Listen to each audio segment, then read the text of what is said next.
stream anytime, anywhere with the free PBS app. Beautiful buildings in Chicago's neighborhoods don't tend to get as much of the spotlight as the architectural superstars downtown. But architect Juan Gabriel Moreno is determined to change that. He's designed striking buildings in neighborhoods all over Chicago, like this Northeastern Illinois University facility called El Centro in the northwest side neighborhood of Avondale. Many students here are immigrants and the first in their families to attend college. All of our communities deserve uplifting architecture, not just, a downtown or a central business district that you can create such incredible impact. Those communities have been forgotten for so long.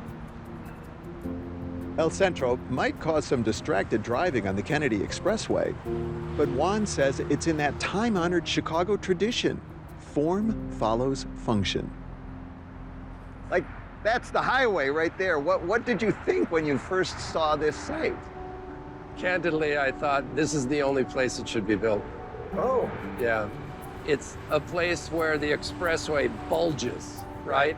Right. It's not the most direct line from O'Hare to downtown. It puts the building in a position where it's so incredibly visible.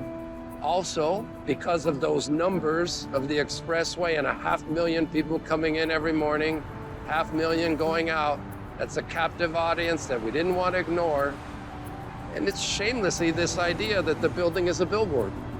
It's a really challenging site though, right? It is. What are some of the challenges? Well, we're living through it right now, the sound.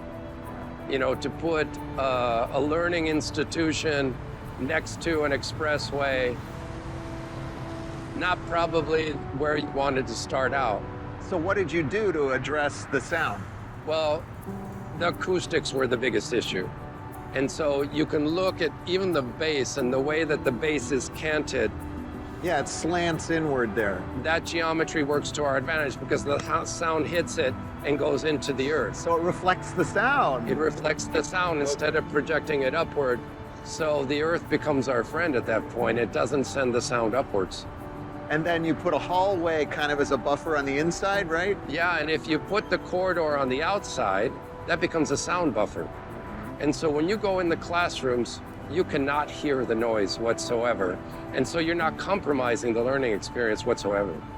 I love architecture that jolts you, that says, there's something positive going on here, not just for people outside of the community, but most importantly for those that live there, that they feel like something has been almost gifted to them. I really want everyone to know what's going on in this building. That here you have a university that's investing in immigrants, inspiring immigrants to attain higher education. That's a story that needs to be heard.